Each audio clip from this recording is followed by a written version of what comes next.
Bueno, retomamos la segunda parte de nuestro programa de hoy, Puntos de Vista, conversando sobre desarrollo sustentable, conversando sobre patrimonio y turismo en la comuna de Nacimiento.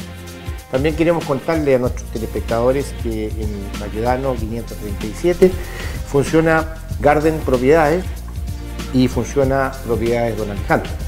Dos pequeñas emergentes empresas que están al servicio de los nacimentanos en el tema de la compra-venta de parcelas, de fondos, de arriendos, de todo lo que tenga que ver con inmobiliaria. Entonces, en las dependencias de Zona Cero Canal, exactamente ahí, en Baquedano 537, Garden Propiedades y Propiedades Don Alejandro. Bueno, a ver, Carlito, ¿se puede hacer turismo en Nacimiento? Mira, tomemos un ejemplo. Años atrás alguien me hizo esa pregunta y yo le saqué un ejemplo porque yo creo que la mejor manera de explicar a veces es recurrir a los ejemplos. Esa misma pregunta se la hacía la gente de Capitán Pastene, que es un pequeño poblado de la Araucanía, si mucha gente tal vez la conoce. Y que muchos nacimentanos van a comer tallarines allá y ahora, gusta ir por los temas de los italianos, claro, pero ahora, para que sepan lo que estamos. Pero 2 años atrás era un poblado que estaba rodeado de pino y de eucalipto. Cualquier semejanza con la realidad es meramente coincidencia. Y nadie en su sano juicio creería que alguien iba a hacer turismo ahí, ni siquiera ellos. Pero como siempre los procesos parten de algún gestor o de alguien que tiene la visión más clara. Hubo una familia, la familia Covili, que se planteó que sí, que ellos tenían algo interesante. El pueblo en particular es tremendamente interesante, tenía una arquitectura fabulosa. Bueno, ahí están los Covili, los Pisani, los Serri, los... es un pueblo italiano. Saltó en la novela esta que se dio la otra vez, ¿te acuerdas? Sí, que sí. Eso, ya bueno. El hecho es que, en paralelo a eso, mucha gente, tanto de la administración pública como privada, también creía lo mismo, que nadie iba a recorrer 70 kilómetros de eucalipto y de pino para llegar a un pueblo que estaba rodeado de eucalipto y de pino. Incluso había, aún más, había como un paradigma de que toda la gente que trabaja en hotelería y en restaurante tenía el supuesto en Temuco, decía que para que un restaurante le fuera bien en Temuco, tenía que estar no más de 5 kilómetros. Los que estaban más lejos habían quebrado. Entonces estaba tomado como una verdad cierta. Se instaló esta tratoría, que es donde venden pasta, y resulta que empezó a irle bien. Se instaló otra, se instaló un museo del jamón, se instaló otro lugar de pasta, se rehabilitó un cine, y hoy día Capitán Pastene es el viaje obligado de muchísimos familias temuquenses durante el año. Muy bonito, ¿eh? Y en verano, aparte, llegan gente de otros lados. Yo te cuento que yo iba por razones, digamos, de trabajo, por un tema profesional, y o sea, por un tema de necesidades económicas. Me ha tocado estar muchas veces en Pastene. Yo, para nadie es un secreto, tengo una pequeña distribuidora y empecé con esto de que nadie es profesor en su tierra, había que sacar este tema hacia afuera, por lo tanto, Angol, qué sé yo, Coyipulli, Los Sauces, Purén, con Tulmo, y ahí a la mano Pastene, que se dio detrás de Lumaco, y saliendo rápidamente a Chayén. Es una ruta muy bonita. Les queremos contar que también en ese sector están las, hoy día, perdona que te interrumpa, están las viñas más australes del mundo. En Chayén, claro. Y todavía, y ahora nos vamos con las viñas más al sur, un dato para... Quieren empezar a hacer en Yanquihue. Va cambiando. Claro, va cambiando la cosa. Te interrumpí, pero entonces estábamos en el tema de cómo, si se puede o no se puede hacer turismo en Nacimiento. Es totalmente factible. Los 10 años. Ahora el cómo. Los 10 años. La receta. Los 10 años que tuvo de trabajo. Es que ahí está el aprendizaje. Uno tiene que tener la habilidad, yo creo, para aprender de la experiencia. Más que teorizar, creo que hay que tomar ejemplos concretos. La experiencia de Capitán Pastene muestra que cuando hay un relato detrás, cuando hay un guión, la gente, el turista, es capaz de identificar, aunque sea de manera inconsciente, identifica ese guión. Lo identifica entre una oferta que es muy plana. La oferta de nuestra región es plana. La región del Biobío, si tú entras a Google, colocas, todos son o cabañas o restaurante, o cabaña o restaurante. Es monotemática. Cambian los nombres, pero el tipo de oferta es la misma. Como si la región no tuviera nada más. La región tiene más. Pero lo que hablábamos delante, esta vocación demasiado industrial de la región ha ido matando la capacidad de pensar el desarrollo desde otro punto de vista. Exacto.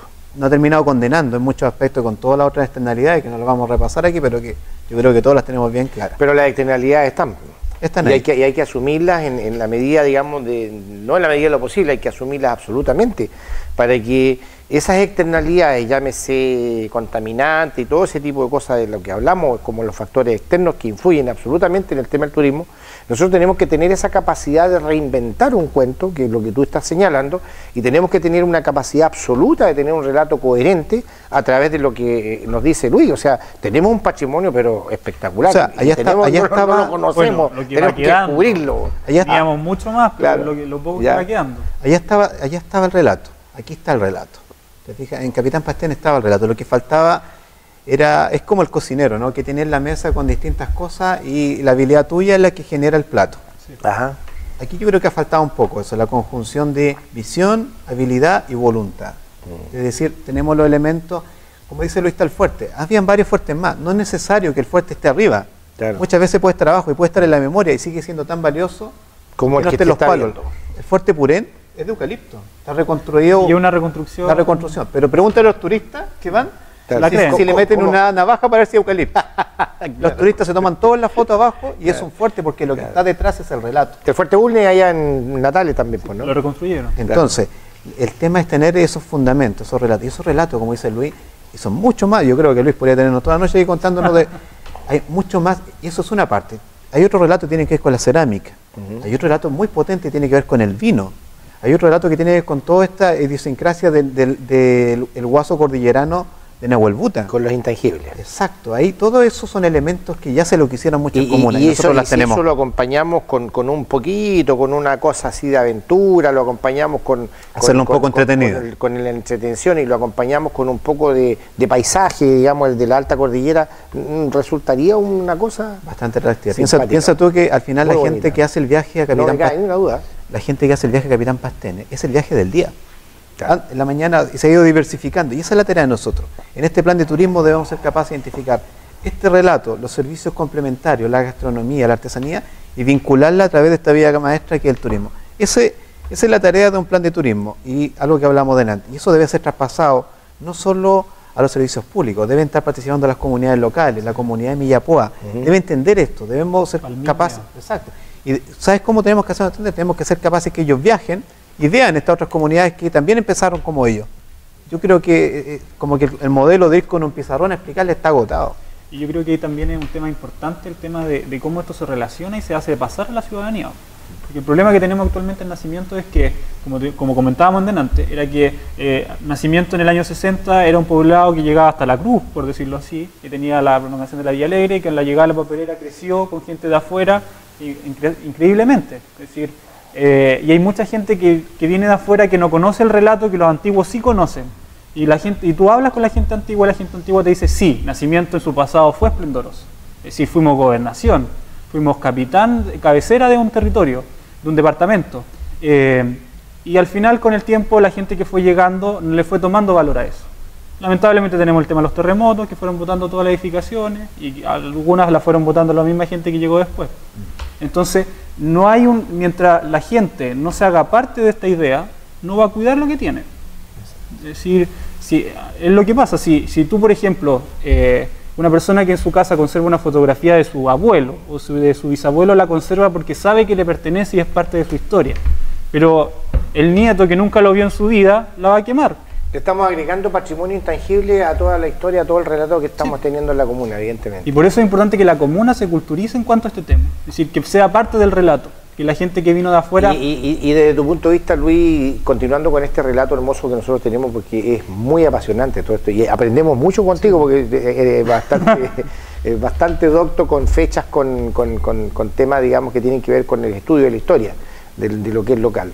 Porque cuéntanos de patrimonio en sí, patrimonio arquitectónico, que hoy día nos queda un poquito de eso y un poquito de... Ya pasamos un poquito por lo intangible, veamos el patrimonio físico. Ya.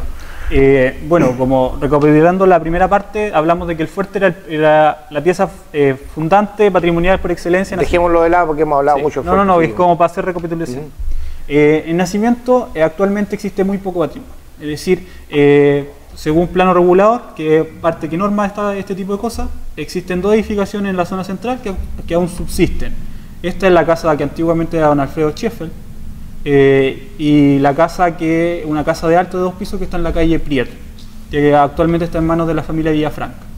Estas edificaciones están protegidas por el plano regulador.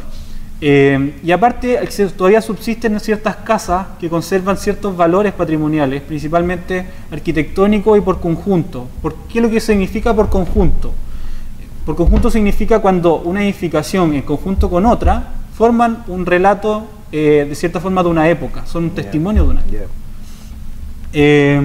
A ver, ejemplo, yo creo que esto hay que hacerlo un poco más gráfico, ¿cierto? Sí, podemos mostrar sí, por imágenes. supuesto. Por ejemplo, estas son las dos que actualmente existen y que están de cierta forma por la gente considerada. Lo que era la Casa Sheffield hoy día es Casa Jiménez. Sí, de Quiero Ramón. saludar a la familia Jiménez de Ramón. Estoy muy involucrado con esa familia. ¿Ya? Un saludo para mis sobrinos, para mi querida cuñada. Ellos también hacen un aporte al tema del turismo a través del Hotel Santa Rosa. Y después tú me muestras la Casa Villafranca, sencillamente hay un valor histórico muy potente también. Yo creo que esta casa es la que tiene mayor valor patrimonial dentro del nacimiento en cuanto al tema arquitectónico, es decir, una casa que tiene ornamento, una armonía constructiva que le da valor a la calle. Es decir, la calle Prieto sin esta casa no sería lo mismo. Mostremos más. Por ejemplo, a ver, de lo que va quedando, la Casa de Vialidad, que actualmente está bastante abandonada, se trató de hacer una limpieza. ¿El teatro siempre fue concebido como teatro de nacimiento, como cine? No, antiguamente esta casa, el teatro forma parte de una casa mayor que una casa esquina, que está actualmente en manos de la familia Contreras, de don Luis Contreras, donde funcionaba el American Bar. Sí. Originalmente esta casa era la casa francesa, era del señor Aurra. Gente de los años 40. Démosle, porque si no nos vamos a quedar en la explicación y que la gente queremos saber qué es lo que es patrimonio en nuestra comuna. Bueno, aquí tenemos arriba una casa que es una casa que está en calle Santa Margarita, que principalmente tiene un valor testimonial, es decir, es una de las pocas casas que actualmente se conservan de madera. Abajo está la casa que ahora actualmente es de la familia Carrasco, que originalmente es una casa con una galería vidriada súper importante. Donde funciona CTBC Cable, que es la empresa que lleva la señal de Zona Cero Canal a su casa, señor. Patrimonial el canal. Esta casa también fue residencia de gobernadores. Eso, importante, A ver acá. Acá tenemos elementos que son importantes desde el punto de vista arquitectónico, pero son más importantes desde el punto de vista de conjunto, como hablamos. Arriba está la casa que originalmente era de los Cáceres Venegas, y todavía sigue en manos de ellos, en Aníbal Pinto. Abajo está la casa que es de la... Sí, pues, ahora es el juzgado, pero eran los almacenes Saba. Este es un ejemplo de arquitectura moderna de nacimiento, de las que se construyeron de las después del terremoto primeras del 60. construcciones modernas que se conocen en la comuna. Acá, yo creo que estas dos casas, y me gustaría hablar un poco más sobre estas, son casas nacimentanas, por decirlo así. Son casas que son producto de la cultura constructiva de nacimiento. Y no se le ha sacado partido. Brunel y la casa de... Sí, esta es la casa de don Francisco Jordana, fundador de la cerámica Bio Bio. Esta casa era la sala de eventos de la cerámica. Es decir, Francisco Jordana, que era italiano, construyó su casa pensando de que era un lugar donde la iba a mostrar y la podía vender. Es decir, yo conversando con la nieta me comentaba. Y abajo la casa que era don Carlitos Cortés, ¿no? De don Carlitos Cortés, y que de cierta forma ahí se pueden dar cuenta que conserva elementos cerámicos. Un saludo para Jorge Cortés, hijo de don Carlitos Cortés y su familia, que está por allá por Puerto Montt, compañero de educación chiquitito cuando éramos niños, en la escuela 1 y 2. Dale. Ya, mira, recapitulando lo anterior, esta casa es una de las casas que está mejor conservada. ¿Y por qué? Porque la nieta de Carlos Cortés, que vive en esta casa, la conserva. Es decir, la protege porque sabe que es una casa que tiene valor. Aparte de que es una casa particular. Disculpa, dijiste una palabra clave, conservación. Conserva. Démosle con eso un poquito, ¿por qué es tan importante la conservación? A ver, actualmente en Chile se entiende patrimonio dado por las figuras que existen como protección. Es decir, se graba a una edificación con una declaratoria patrimonial y de cierta forma se le congela. Es decir, el dueño de esa casa no puede hacer nada. Es decir, todo tiene que pedir permiso. Y el problema es que eso está haciendo de que la gente tenga una visión de repente demasiado negativa de la condición de patrimonio. Del hecho, digamos, de tener que conservar. Qué claro ejemplo, porque hay una mala política nacional quizá, y yo me remito, por ejemplo, al tema del Palacio Pereira. ¿Cuántos años tuvieron que pasar para que se restaure una parte del Palacio Pereira? Estamos hablando de unos 30 años, yo creo, ¿no? Y al final se va a restaurar lo que se pudo salvar. Una parte, justamente. El deterioro ha sido tremendamente negativo, digamos, para la conservación de un edificio de un palacio. Sí, mira, yo creo que ahí es importantísimo decir de que la gente tiene que hacerse parte de esta protección. Pero para hacerse parte de esta protección tiene que tener los mecanismos de parte del Estado. Exacto. Para que también le faciliten tiene esa que haber tarea. una política del Estado dirigida a eso que sea más eficiente. Porque al final las edificaciones patrimoniales con el tiempo, como son edificaciones antiguas por lo general, son mucho más caras de mantener. Es decir, y si no existen los incentivos de parte del Estado o encontrar algún negocio que le sea atractivo, la casa se va a deteriorar y va a ser más fácil demolerla y construirse una nueva. Perdón, Carlos, ¿qué opinión tienes tú respecto al tema de la conservación? ¿Cómo se enclaustra esto, cómo se internaliza esto en la sociedad hoy día que tenemos del celular y esta cosa? Yo creo que la mejor forma de conservar es poner en valor, porque se ha probado, yo me acuerdo de haber visto en Colombia, en Cartagena de India, que es una ciudad muy patrimonial, que tiene una ciudad amurallada dentro de la ciudad, que las dos fases de la etapa de intentar proteger. La primera era proteger, por el valor que los arquitectos y los urbanistas le asignaban, pero la comunidad no participaba en identificar ese valor.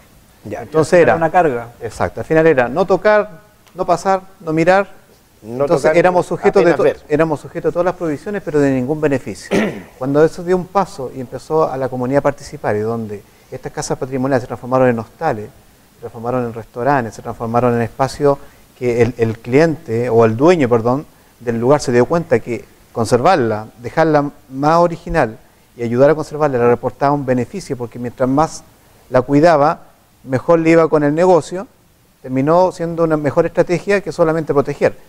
El tema es que yo creo que no existen, de nuevo, buenos modelos de gestión. Lo mismo pasa en Valparaíso, y en varios lugares que se quedan con la declaratoria, y como si la declaratoria va a traer de por sí la panacea de la solución. Para que se conjugue este elemento y este proyecto sea exitoso, se requiere absolutamente participación, o sea, que sea un tema absolutamente democrático el trabajar en aras del turismo. O sea, si hubiera sido así, el fuerte no estaría como está. Ese es el mejor ejemplo. O sea, cuando esto es solamente producto de una planificación tecnocrática, que solamente la miran desde un estudio y desde una mesa, y se hace solamente en parámetros en los que un grupo de iluminados definen lo que es bonito, lo que es feo, sin que la comunidad participe. Y que todo viene del centralismo. Exacto, y sin que la comunidad participe, suceden aberraciones como que finalmente la gente que está ahí no se dé cuenta que ese fuerte, más allá de las líneas que tenía un uso, porque existía esa escalera. La gente bajaba y se comunicaba. Claro. Eso ni lo vieron, claro, porque en el fondo importó más todos los conceptos arquitectónicos que el uso de la gente. Ese equilibrio, y volvemos al inicio, ese equilibrio es el que yo creo que hay que lograr también en este Pla Tour. O sea, la conservación, el patrimonio, el fuerte, tiene que ir acompañado de un modelo de gestión. Nadie valora lo que no conoce, primero que nada. Sí. Tiene que conocer, y eso pasa por la educación, pasa por los colegios. Me saco una duda y te hago una pregunta técnica, Luis, y tengo que hacerla. Me preocupa mucho, nos preocupa mucho la Corporación de Desarrollo Turístico. Hemos visto que hay un socavamiento y hay una grieta profunda, digamos, al lado afuera del puente, que incluso tuvo interrumpido el tránsito. Ahora, ¿se ha dado, digamos, aviso de toda esta situación, tú que estás involucrado en el CESPLAC, por parte de la municipalidad con monumentos nacionales acerca de este desgraciado accidente, por decirlo así?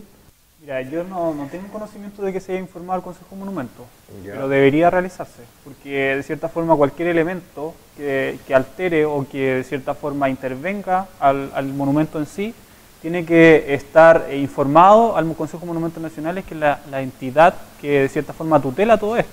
Es decir, el propietario de esto es la municipalidad.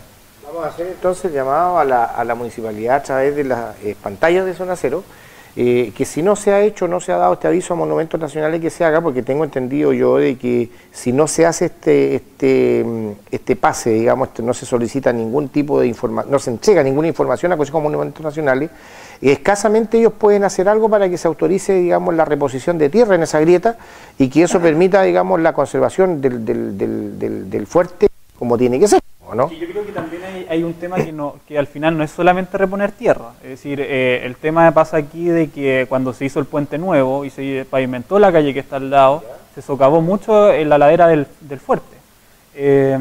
Yo creo que, y espero que el proyecto que se está estudiando en la municipalidad, que es el proyecto Costanera, que de cierta forma modifica todo el entorno del fuerte, solucione todo este tema.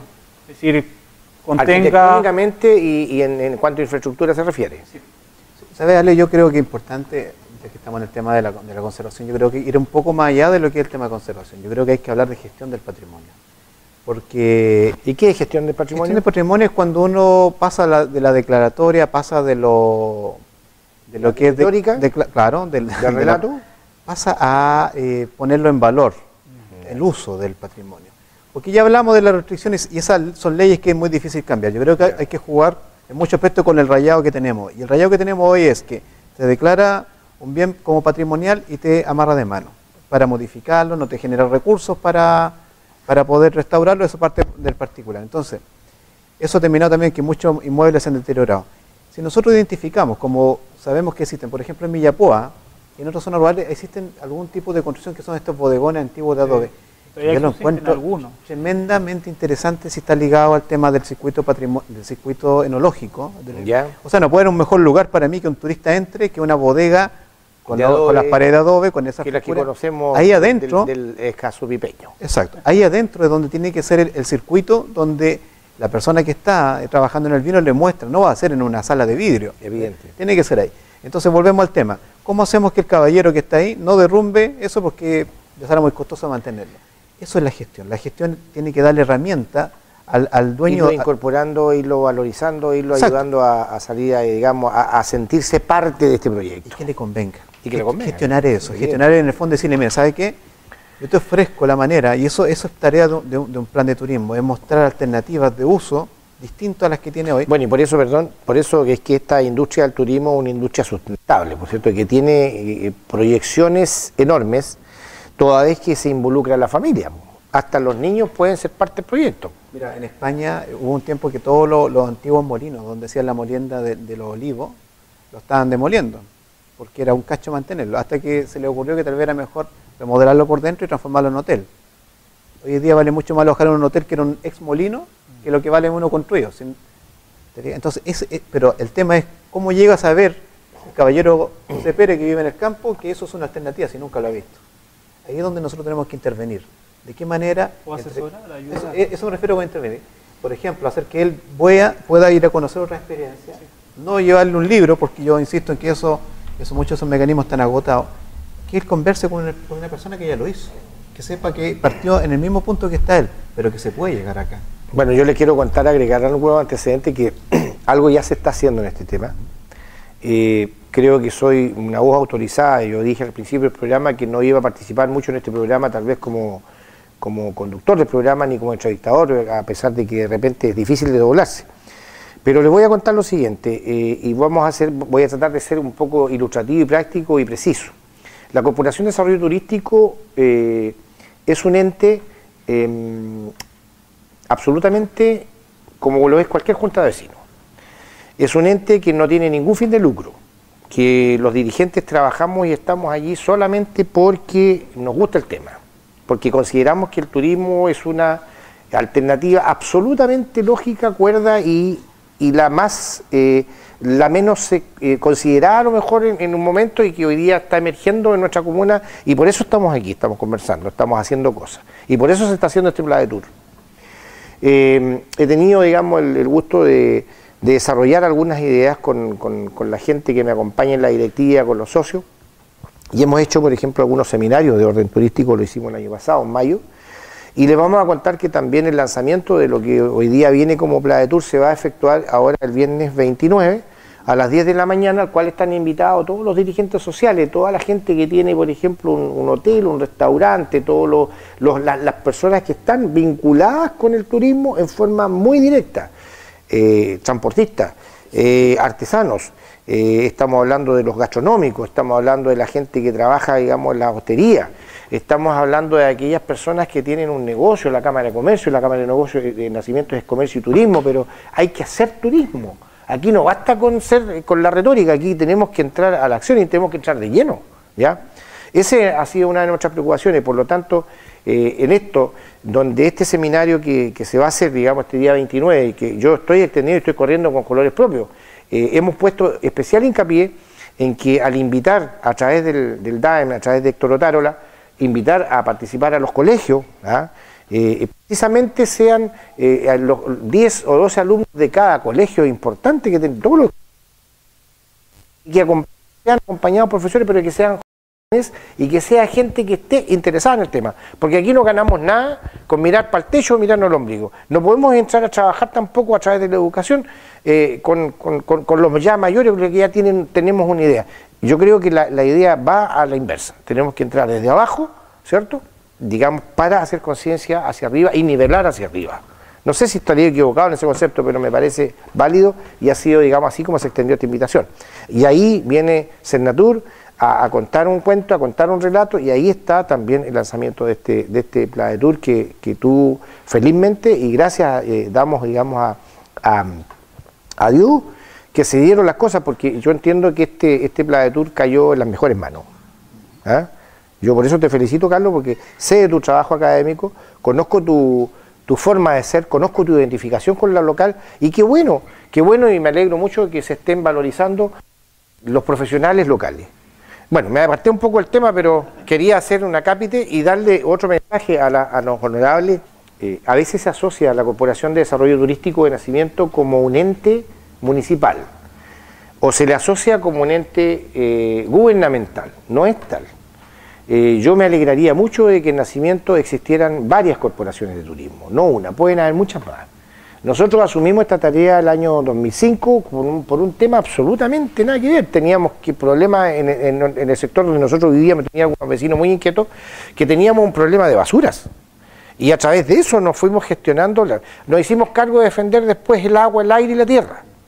Y ese es uno de los objetivos centrales de la Corporación de Turismo.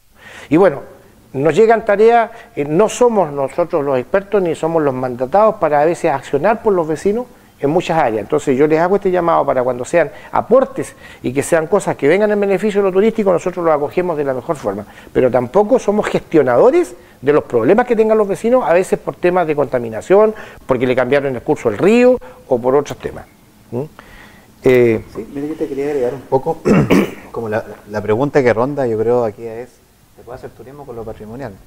¿Se puede hacer turismo con lo que tenemos?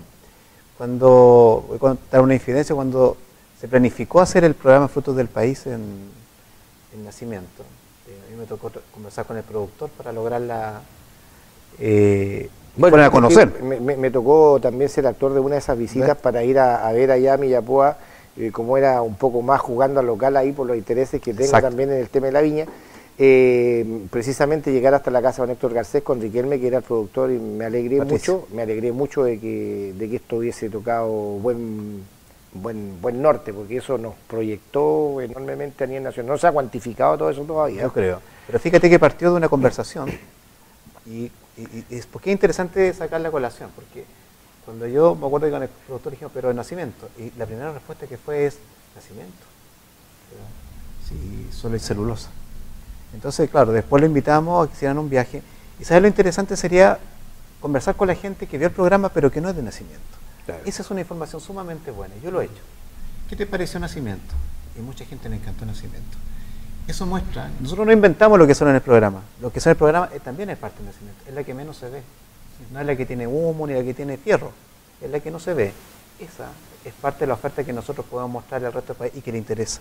No vino un programa por nada, vino porque había algo interesante. Del mismo modo, tenemos que ser capaces de transformar todo ese relato. Lo que mostramos hoy son partes de ese relato. La historia del río de don Víctor Jara, la historia del Pipeño, fueron tramos o trazas de una misma historia que nosotros hemos muchas veces olvidado o hemos estado de espalda. Es decir, digamos que yo creo que aquí hay que apuntar a recuperar, ¿cierto? Y a resaltar, a mostrar, porque no basta con resaltarlo entre nosotros, porque ¿para qué nos vamos a ver el ombligo? Aquí se trata de que nosotros no vamos a hacer turismo entre Nacimiento, si lo hacemos de una manera distinta y somos muy pocos. Aquí lo que hay que hacer, ¿no es cierto?, es proyectar todo este cuento. Y valorarlo. Y valorarlo, pero tenemos que empezar a valorarlo con ustedes, en la casa, en las cosas que hacemos diariamente, y tener la capacidad de gestionar esto de una manera tal que vaya en forma tan armónica. Por eso que yo acojo ese tema de que esta es una de las industrias más participativas y de la industria más democrática que existe en el mundo, porque aquí no hay un patrón, un jefe, sino que hay políticas que se implementan para que el tema del turismo se desarrolle de tal o cual manera. Bueno, no podemos seguir cayendo tampoco en el cuento no nos dejemos guiar tampoco por estos afanes de ser muy doctos en un tema. Hemos dado una mirada de que este tema está lejos de agotarse, que aquí hay toda una temática. No se olviden del el seminario del 29, están todos invitados, vamos nomás. Aquí se trata de que participemos. Tenemos capacidad para llegar con 300 personas, dijimos que 120, pero vamos a ver muchos más, no tengo ninguna duda, ¿ya? Y corremos con color propio, porque esta cuestión tiene que ser amplia, y hay que ampliarlo, porque tenemos que involucrarnos. Ese es el sentido es decir, del Pradetour. Ese es el sentido del Pradetour. Entonces, Luchito, nos pilla la hora. ¿Ya? Por favor, ese mensaje, lo que tengas que decir, tu cámara, y vamos porque nos está pillando la hora. Bueno, yo principalmente me gustaría hacer un llamado a que de cierta forma la gente trate de valorar lo que tiene. Es decir, se trata de hablar del patrimonio como algo muy académico, pero hay que tratar de hacer que el patrimonio sea un elemento que uno lo viva a diario. Es decir, ya dentro de la misma familia en la que uno está, uno ve que hay ciertas personas que valoran mucho más las cosas que otros. Es decir, el problema es que en Nacimiento actualmente, como decíamos, llegó mucha gente de afuera. Y esa gente, hay gente que se logró hacer parte de la comunidad nacimentana y hay otra gente que principalmente lo ve como un lugar de pasada.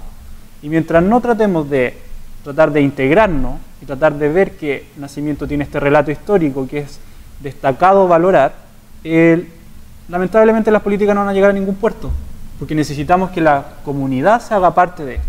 Es decir, si por ejemplo queremos tratar de recuperar la cerámica, vecino, compre cerámica. Es decir, una cosa, por ejemplo aquí hay una muestra de lo que era antiguamente la cerámica nacimentana. Es decir, cerámica del año 50, años 60, que era típica en la mesa del nacimentano, que era una cerámica jaspeada, que es la que está acá, que bueno, ya sabemos que el pionero de todo esto fue don Bartolomé Serra y que le empezó a inculcar el oficio a los Emelman, y al final se fue diversificando y actualmente conocemos a todos los ceramistas que tenemos en Nacimiento. Entonces hay que empezar a valorar lo nuestro. Y como yo de cierta forma puedo tratar de cierta forma decirle un poco lo que es la historia, por lo que yo he estudiado. Pero a mí lo que más me ha sorprendido es que existe un iceberg inmenso que nosotros no estamos viendo. Estamos viendo solamente la punta del iceberg. Es decir, lo que hay abajo todavía a lo mejor no lo... Extremadamente más profundo y más potente. No lo dimensionamos. Es decir, y si empezamos a buscar, a indagar, a lo mejor podemos encontrar elementos que nos parecerían sorprendentes. Luis Tolosa Torres, te agradezco mucho que hayas tenido este tiempo, esta disposición, esta clase o exposición tuya nos lleva a través de Zona Cero a llegar con mucha calidad con este programa. Ha sido un programa tremendamente entretenido, ¿ya? Hemos estado como peces en el agua, estamos los tres involucrados en el tema y ha sido un programa muy especial. Te agradecemos la presencia. Muchas gracias. Carlos, para sellar. Bueno, yo creo que destacar algunas cosas. Mucho de lo que se dijo, de lo que dijo Luis, destacar que tenemos un tremendo relato, un tremendo patrimonio, un legado que mucha gente se esforzó en que estuviera hasta hoy, hay que honrarlo y no olvidarlo. Destacar que tenemos instituciones para también hacer una contraparte efectiva de esto, como la corporación, como los ceramistas, gente que está trabajando en el tema, y también destacar que este es un proceso que tiene que ser participativo. Yo valoro la visión en este caso del municipio, porque normalmente este tipo de procesos suelen conducirse de manera muy directa por los municipios y no se hace un proceso abierto. Aquí yo creo que hemos visto, y tiene que ser así, la única manera que sea sostenible el desarrollo de todo tipo, sobre todo turístico, es cuando es participativo. Y aquí hemos visto una mirada de parte del municipio de abrir la participación. Nos vamos a demorar, yo creo que aquí nadie tiene que restarse. Aquí no es necesario tener una cascada o tener una jungla atrás de la casa para creer que uno puede hacer turismo. El turismo muchas veces pasa por cosas que ni siquiera se ven, por la actitud, por la manera de saber entender las cosas. No es necesario tener atrás el taller de alfarero. Muchas veces la historia que uno porta, que porta a su familia, termina siendo un mejor producto que algo tangible.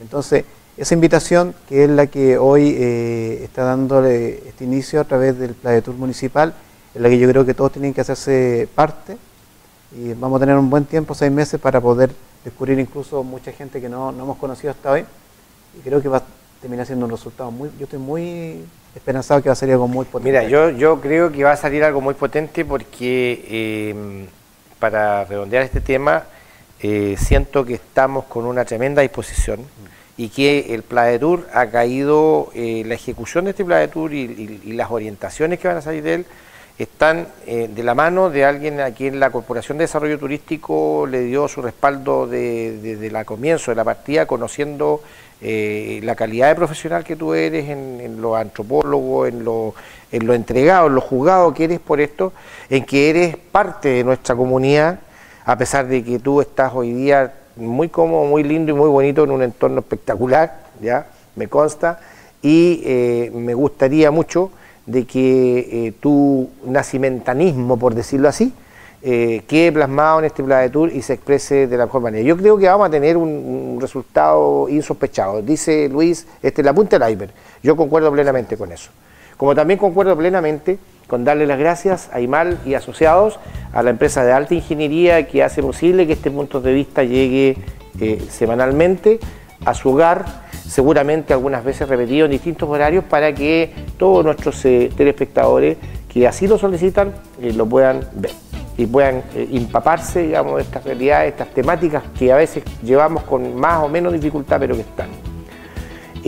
A la turbina en forma muy especial, este es un lugar muy confortable, los invitamos a conocerlo, estamos al lado, estamos a 8 kilómetros, ¿ya? Y aquí, invierno y verano, hay un paisaje de sueño. Hay un lugar muy confortable, muy buena gastronomía, muy buen alojamiento para las personas que nos escuchan y nos siguen. Visítelo, no se va a arrepentir. Garden Propiedades y Propiedades Don Alejandro también lo están esperando en Baquedano 537, en las mismas dependencias de Zona Cero Canal, para ayudarle en su negocio, para asesorarlo en su negocio de compra, ya sea con o sin subsidio habitacional, cuando usted quiera comprar una casa, quiera comprar una parcelita, algo, trabajar con crédito hipotecario. Garden Propiedades y Propiedades Don Alejandro, dos pequeñas empresas que están a servicio suyo en las oficinas de Zona Cero Canal, Baquedano 537. En lo que a mí concierne, como Alejandro Cárdenas Vial, ahora me voy a poner la camiseta del conductor nuevamente, yo muy agradecido, muy complacido de comenzar esta cuarta temporada una vez más en las pantallas y darles las gracias a ustedes y decirles que será hasta la próxima semana, si así